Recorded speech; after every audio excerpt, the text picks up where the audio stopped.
Former Raging Cajun right-hander Scott Dohmann is our guest, and was our guest on Bird's Eye View. And we've asked him to stay a few more minutes because there are a couple of other things that we wanted to talk about. We want to get his thoughts on advice that he's got for this team coming up this weekend as they take on the Ole Miss Rebels in the Super Regional. We've already talked about what it was like to take them out in Game 3 and to get that win and you know the euphoria that you feel when you've reached that kind of a goal. You played in Japan for 1 year? Half season. Half season. I've talked to people who have gone to Japan, did not have a good experience. You just told me you guys loved it over there. Loved it. My wife and kids, Tara, Ezra, Gavin, they'd move over there tomorrow if I gave them the option. Simple life. It's riding a bicycle to the grocery daily because your refrigerator is too small to shop for the week. Riding your bike to the baseball field, riding at home. Everything's very clean, they're very neat culture. Just a different experience. It was amazing. What was what was baseball like there?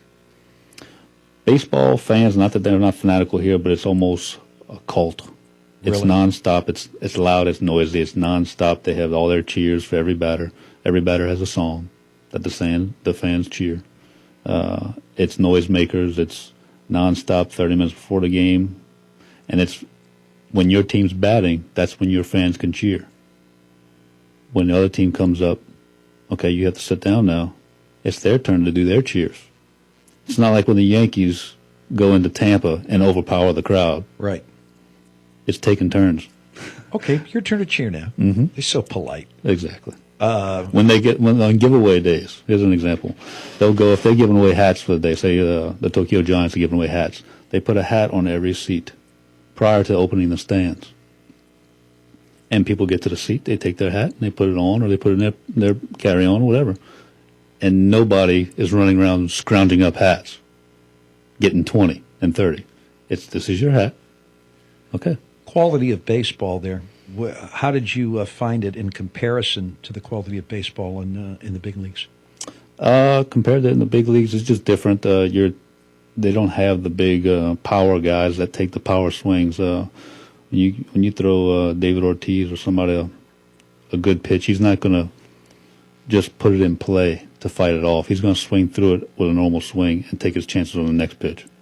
In Japan, the number 4 guy, if he gets fooled, he'd rather just put it in play and try and run it out, rather than let you get one past him. It's a little bit different philosophy. It's a little bit. It's more contact, and that's why they bring in the Americans or the foreigners to drop some home runs and throw some fastballs. They're very controlled pitchers, not a whole lot of power pitchers, few and far between. So they import, I guess what you'd say, the power arms and the power bats, while everybody else is putting it in play. Scott Dohmann's visiting with us. For those folks who are listening that were part of that or wish they were a part of that or felt like they were a part of that in 2000, if you got a question for Scott, we'll take it. We're only going to keep another 7 or 8 minutes. 269-1077. If you had the opportunity to speak to this baseball team about what they're about to experience, what would you tell them? I would say what's different. What's different than opening series when your goal was to win the series? What's different, whether it's whatever pitcher it is, to throw strike one on the first pitch of the game and then continue that tempo throughout the rest of the game? That's been your goal all year. That's been your goal. Now, regional tournaments, Sunbelt Conference tournaments, different, but we're talking about a series. Now, as fans, we see how big of a series it is. Sure. As the players, it's another series that your goal is to win, and it's to win it, obviously, by starting by game 1. Relax, embrace it. You know the crowd's going to be there. The adrenaline's going to be there. Know what you're going to do with that adrenaline. And just breathe. Take a deep breath. And step back and slow it down. Because it's going to be fast because the fans are crazy. We're going to be crazy and supportive of those guys. And when you get too adrenalized, you try and do too much, and that's when things get crazy. It's just another series. It should be in their eyes. Let the fans decide it's not another series. Now, how much easier said than done is that? I mean, when you guys went to South Carolina, was it just another series? You knew there was a lot more. It's like if you put a 2x4 10 foot in the air and try and walk across it, as opposed to walking across it on the ground. There's a lot more at stake. But it's still a 2x4. It's still a 2x4. It's still a series. And all you got to do is be better 2 out of 3 days. That's right. Walk that same board. Have 2 days where it's only 1 foot off the ground. That's right. And if you do that, you're going to be okay. It has. That should be their standpoint, because you're going to be adrenalized. There's going to be anxiety. I don't like to call it nerves. It's more anxiety, because they know how good they are, and they're just wanting to see how good they're going to match up. They know they're going to match up well. They're going to play well, but the unknown is what makes us anxious and giddy, and we want it to happen now. And that's not going to happen. Take a deep breath, slow it down, and let it happen. Give it a chance to happen, and it will. You were in Omaha in the first game. Gabriel pitched, and Tony pointed out later he had his cap pulled down really, really far. It was one of the few times that Tony would say, you know what, I think the stage got to us a little bit. I want to say he walked a half dozen guys in about 3 innings, and yet you guys were in the ball game. You wound up losing, I think, 6-4 because you hit a couple of balls out of the ballpark, and then. Okay, elimination day. Must be Dohmann's turn to pitch. But you went out against San Diego State. San Jose State. And did you prepare any differently? I prepared differently in the sense that I told myself before Gabriel's game, I enjoyed the atmosphere. I enjoyed the 20,000. That was my day to enjoy baseball. The next day, I never looked up. Like you said, the hat was down low. I never once and this is the God's honest truth, I told myself never to look up. All I could see was the umpire's head and lower. Never once looked up at that Omaha Rosenblatt Stadium sign, because I would have lost it. Because I would have realized where I was. If I kept the focus down, I might as well have been at Southeastern or wherever. It's the same 60 feet 6 inches. But the second I looked up and saw that sign, I might have lost it. The next game, you'd had a rain out. And the next game you played Clemson in an elimination game, and of course I think that for a lot of people they have called that particular game perhaps their high moment as a fan. Mine has been the third game in Columbia because Clemson was lagniappe as far as I was concerned. You didn't have to pitch that day. You knew you weren't going to pitch that day. You got a chance to just sit back and enjoy some baseball. You probably didn't just sit back though, did you?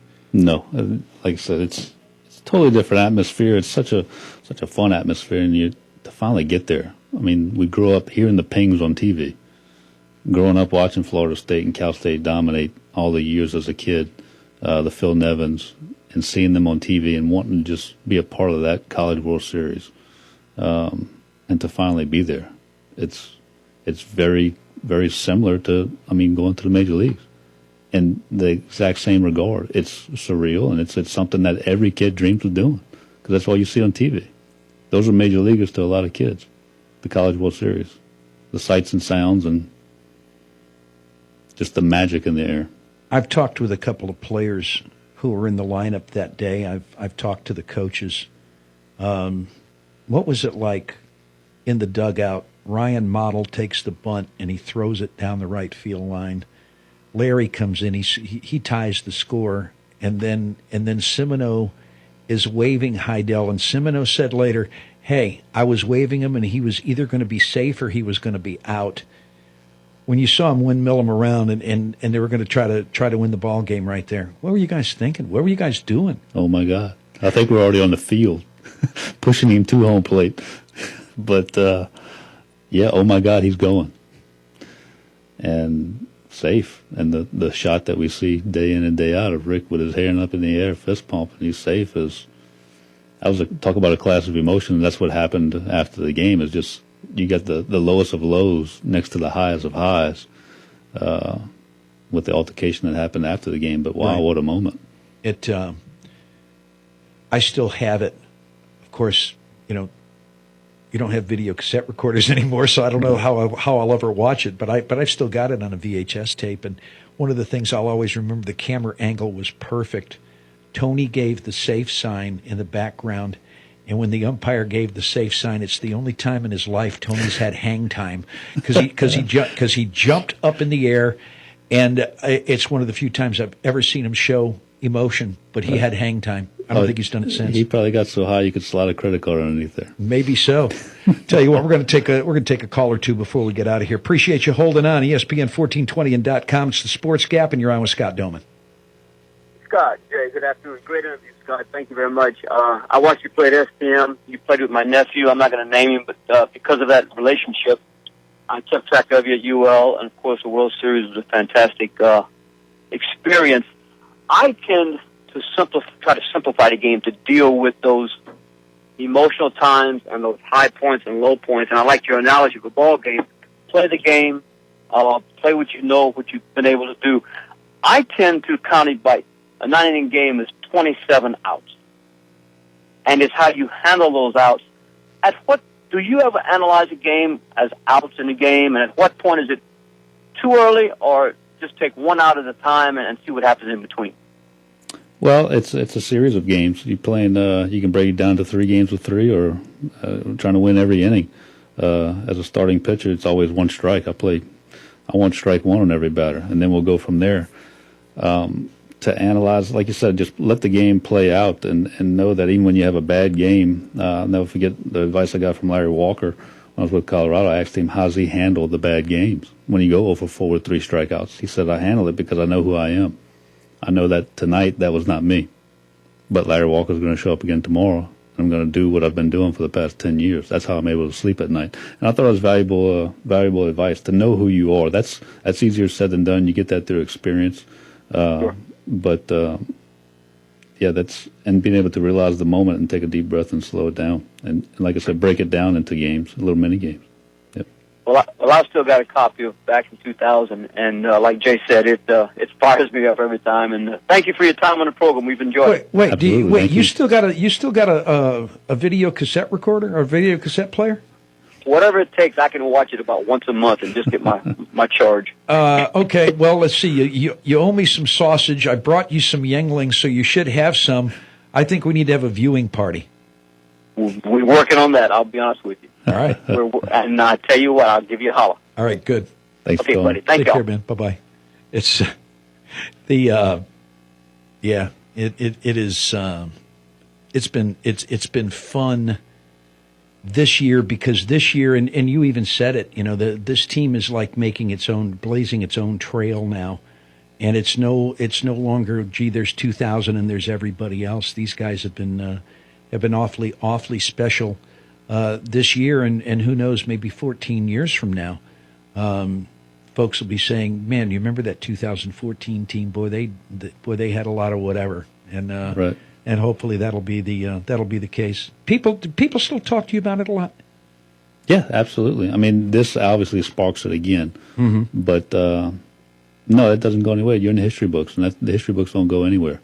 They're around forever, and it's just fun to be a part of those teams back then, and to meet up with the Nate Nelsons and the Ryan Gills and the B.J. Ryans and Jason Goldtrees of the past, because you're a part of a fraternity now. That won't go away.